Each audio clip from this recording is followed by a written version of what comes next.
Hi hello friends, Sudha tailoring ಚಾನಲ್ಗೆ ಸ್ವಾಗತ. ಎಲ್ಲರೂ ಹೇಗಿದ್ದೀರಾ? ಎಲ್ಲರೂ ತುಂಬ ಚೆನ್ನಾಗಿದ್ದಾರೆ ಅಂತ ಭಾವಿಸ್ತೇನೆ. ನಾನು ಕೂಡ ತುಂಬ ಚೆನ್ನಾಗಿದ್ದೀನಿ. ಬನ್ನಿ ಸ್ನೇಹಿತರೆ, ಇವತ್ತಿನ ದಿನ ನಾನು ಈ ವಿಡಿಯೋದಲ್ಲಿ ಏನು ನೋಡೋಣ ಅಂತಂದರೆ, ಈ ಬ್ಲೌಸ್ಗಳಿಗೆ ಬಟನ್ ಹಚ್ಚಿದ್ದೀನಲ್ಲ, ಈ ಬಟನ್ಗಳನ್ನು ನೋಡಿದರೆ ಬ್ಲೌಸ್ ಎಷ್ಟು ಸುಂದರವಾಗಿ ಕಾಣಿಸುತ್ತೆ, ಎಷ್ಟು ಚೆನ್ನಾಗಿದೆ ಅನಿಸುತ್ತೆ, ಎಷ್ಟು ಅಟ್ರ್ಯಾಕ್ಟಿವ್ ಆಗಿ ಅನಿಸುತ್ತೆ. ಈ ಅಟ್ರ್ಯಾಕ್ಟಿವ್ ಆಗಿ ಕಾಣೋದಕ್ಕೆ ಕಾರಣ ಈ ಫ್ಯಾಬ್ರಿಕ್ ಬಟನ್ಗಳನ್ನು. ಈ ಫ್ಯಾಬ್ರಿಕ್ ಅಂದರೆ ಬಟ್ಟೆಯಿಂದ ಮಾಡಿದಂಥ ಬಟನ್ಸ್. ಈ ಬಟ್ಟೆಯಿಂದ ಮಾಡಿದಂಥ ಬಟನ್ಗಳನ್ನು ನಾವು ಹೇಗೆ ಮಾಡೋದು ಅಂತ ನಾನು ಫಸ್ಟಿಂದ ಹೇಗೆ ಮಾಡ್ತಾರೆ ಏನು ಅಂತ ಒಂಥರ ಗೊತ್ತಿದ್ದಿದ್ದಿಲ್ಲಲ್ಲ, ನಮ್ಗೆ ಅವಾಗ ಅದ್ರ ಬಗ್ಗೆ ತಿಳ್ಕೊಬೇಕು. ಹಾಗಾಗಿ ಈಗ ನಾನೇನು ಮಾಡಿದ್ದೀನಿ, ಈ ಥರದ್ದು ಬಟನ್ ಮಾಡುವಂಥದ್ದು ಒಂದು ಮಷಿನ್ ಸಿಗುತ್ತೆ. ಆ ಮಷಿನನ್ನು ನಾನು ತೊಗೊಂಡು ಬಂದಿದ್ದೀನಿ. ಆ ಮಷಿನ್ನಿಂದ ಈ ಟೈಪ್ ಬಟನ್ಗಳನ್ನು ಮಾಡೋದು ಹೇಗೆ ಅಂತ ನೋಡೋಣ. ಈ ಫ್ಯಾಬ್ರಿಕ್ ಅಂದರೆ ಬಟ್ಟೆಯಿಂದ ಮಾಡುವಂಥ ಮಷಿನ್ ಹೇಗಿರುತ್ತೆ ನೋಡೋಣ. ಇಲ್ಲೇ ನಾನು ತೊಗೊಂಡು ಬಂದೆ ಇದನ್ನು ಮಾರ್ಕೆಟ್ನಿಂದ. ಇದನ್ನು ತೆಗೆದು ನೋಡೋಣ. ಇದರೊಳಗೆ ಯಾವ್ಯಾವ ಥರದ ಪಾರ್ಟ್ಸ್ ಬಂದಿದ್ದಾವೆ, ಇದನ್ನು ಮಾಡಲಿಕ್ಕೆ ಯಾವ್ಯಾವ ಥರದ ಬಟನ್ ಮಾಡ್ಬೋದು, ಹೆಂಗೆ ಏನಂತ ನೋಡೋಣ. ಈಗ ಇದನ್ನು ಕೈಯಲ್ಲಿ ತೆಗೆದೆ. ಈಗ ಇದನ್ನು ನೋಡೋಣ. ಇದ್ರ ಜೊತೆಗೆ ಇವೇನು ಮೆಟಲದ್ದು ಪಾಕೆಟ್ ಬಂದಿದೆಯಲ್ಲ, ಈ ಪಾಕೆಟ್ ಅದು ಏನೇ ಅವರು ಈ ಮಷಿನ್ ಒಳಗೇನು ಕೊಟ್ಟಿಲ್ಲ. ಇದನ್ನು ನಾನೇ ಸಪ್ರೇಟ್ ತೊಗೊಂಡಿದ್ದೀನಿ. ಈ ಥರದ ಮಷಿನಿಂದ 4 ಥರದ ಬಟನ್ಗಳನ್ನು ಮಾಡ್ಬೋದಂತ.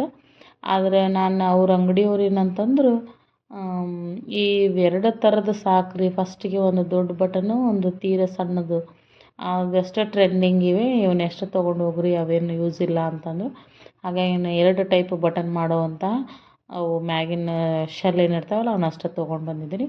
ಇವೇನದವಲ್ಲ ಇವು ಪಾರ್ಟ್ಸು, ಸ್ಪ್ರಿಂಗು, ಅವು ನಟ್ಟು, ಅದು ಬಟನ್ ಮೋಲ್ಡು, ಅವನ್ನೆಲ್ಲ ಅವರೇ ಕೊಟ್ಟಿದ್ದಾರೆ. ಆ ಮಷಿನ್ ಜೊತೆನೇ ಬಂದಿದ್ದಾವೆ.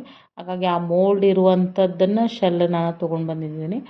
ಅವನ್ನ ಹಾಕಿ ಈ ಮಷಿನ್ ಒಳಗೆ ಈ ಟೈಪ್ ಬಟನ್ ಹೇಗೆ ಮಾಡೋದು ನೋಡೋಣ. ನನ್ನ ಮಗನೇ ಅದನ್ನೆಲ್ಲ ಹಾಕೋದು, ಬಟನ್ ಮಾಡೋದು ಹೇಗೆ ಅಂತ ನೋಡಕತ್ತಿದ್ದ. ನಾನು ಅದರೊಳಗೆ 1-2 ಮಾಡಿ ಕೊಟ್ಟಿದ್ದೆ. ಅಂದರೆ ಅವು ಒಳಗೆ ಮೆಟಲದ್ದನ್ನು ಪ್ಲೇಟ್ ಇಟ್ಟು ಅದ್ರ ಮೇಲೆ ನಾವು ಬಟ್ಟೆಯನ್ನು ಸುತ್ತಿ ಸ್ವಲ್ಪ ಕೈಲೇ ದಾರ ತೊಗೊಂಡು ಅದನ್ನು ಗಟ್ಟಿಗೆ ಕಟ್ಟಿ, ಆಮೇಲೆ ಅದನ್ನು ತಳಗೆ ಅದು ಹೋಲ್ ಇರುವಂತಹ ಪ್ಲೇಟ್ ಇಟ್ಟು ಅದ್ರ ಮೇಲೆ ಈ ಬಟ್ಟೆ ಸುತ್ತಿದ್ದ ಪ್ಲೇಟನ್ನು ಇಟ್ಟು ಅದ್ರ ಮೇಲೆ ಅದು ಬಟನ್ ಮಾಡೋದು ಮೋಲ್ಡ್ ಏನಿರ್ತೈತಲ್ಲ ಆ ಮೋಲ್ಡ್ ಇಟ್ಟು ಒಂದು 3-4-5 ಬಾರಿ ಅದನ್ನು ಒತ್ತೋದ್ರಿಂದ ಆ ಬಟನ್ನು ಅಲ್ಲೇ ಕ್ಯಾಪ್ಚರ್ ಆಗಿ ಆ ಬಟನ್ನು ಒಂದಕ್ಕೊಂದು ಕಚ್ಕೊಂಡು ಫಿಟ್ಟಾಗಿ ಕುಂತಿರ್ತೈತಿ. ಹೀಗಾಗಿ ಅದನ್ನು ನಾವು ಹೇಗೆ ಮಾಡೋದು ಹೇಗಿಲ್ಲ ಒಂದು ಸ್ವಲ್ಪ ಪ್ರಾಕ್ಟೀಸ್ ಮಾಡಿ ನೋಡೋಣ, ಯಾವ ಥರ ಬರುತ್ತೆ ಬಟನ್ ಮಾಡೋಕೆ ಅಂಥೇಳಿ ಟ್ರೈ ಮಾಡಿದ್ವಿ ಅವತ್ತೆಲ್ಲ ನನ್ನ ಮಗನೇ ಮಾಡಿದ್ದಾನೆ. ಹೊಸದೈತಿ ಅಂಥೇಳಿ ಇಂಟ್ರೆಸ್ಟ್ ಕೊಟ್ಟು ತಾನೇ ಮಾಡಿದ. ನಾನು ಅದು ಬಟನ್ ಮ್ಯಾಗೆಲ್ಲ ಬಟ್ಟೆ ಹಾಕಿ ಕೊಟ್ಟೆ. ನನ್ನ ಮಗನೇ ಅವನ್ನೆಲ್ಲ ಬಟನ್ ಮಾಡಿ ಇಟ್ಟ. ಅವತ್ತು ತಂದ ದಿವಸನೇ ಎಷ್ಟೊಂದು ಬಟನ್ಗಳನ್ನು ನಾವು ಮಾಡಿ ಇಟ್ಕೊಂಡಿದ್ವಿ. ಹಂಗೆ ಈ ಬಟನ್ ಮಾಡಲಿಕ್ಕೇನು ಬಟ್ಟೆ ಏನು ಜಾಸ್ತಿ ಹೋಗೋದಿಲ್ಲ, ಸಾಕು. ತುಂಡು ನಾವು ಬಟ್ಟೆ ಹೊಲಿದು ಕಟ್ ಮಾಡಿ ಬ್ಲೌಸ್ ಹೊಲಿಯುವಾಗ ಉಳಿದಿರ್ತೈತಲ್ಲ ಬಟ್ಟೆ, ತುಂಡಾಗಿ ಬಟ್ಟೆ ಉಳಿದಿರ್ತೈತಲ್ಲ, ಆ ಬಟ್ಟೆಯಿಂದನೇ ನಾವು ಏನು ಮಾಡ್ಬೋದು, ಈ ಫ್ಯಾಬ್ರಿಕ್ ಬಟನ್ಸನ್ನು ಮಾಡ್ಬೋದು.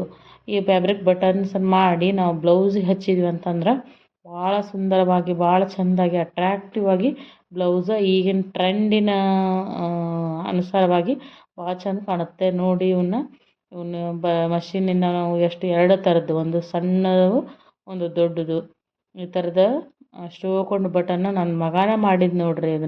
ಇವನ್ನ ಮಾಡಲಿಕ್ಕೆ ನಾವೇ ಕೂಡ್ಬೇಕಂತೇನಿಲ್ಲ, ಮಕ್ಕಳ ಕೈಯಾಗ ಮಾಡಕ್ಕೆ ಕೊಟ್ಟರೆ ಅವು ಆಟ ಆಡ್ಕೊತಾನೆ ಎಷ್ಟೊಂದು ಬಟನ್ ಮಾಡಿ. ಎಲ್ಲರಿಗೂ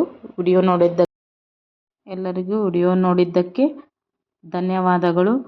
ಈ ರೀತಿ ಸುಂದರವಾಗಿ ಬಟನ್ಗಳನ್ನು ಮಾಡುವುದು ನೀವು ಕಲಿಯಿರಿ. ಬ್ಲೌಸ್ಗಳನ್ನು ಇನ್ನೂ ಚೆನ್ನಾಗಿ ನಾವು ಹೊಲಿದು ಕಸ್ಟಮರ್ಸ್ಗೆ ಕೊಟ್ವಿ ಅಂತಂದ್ರೆ ಅವರು ಭಾಳ ಖುಷಿ ಪಡ್ತಾರೆ.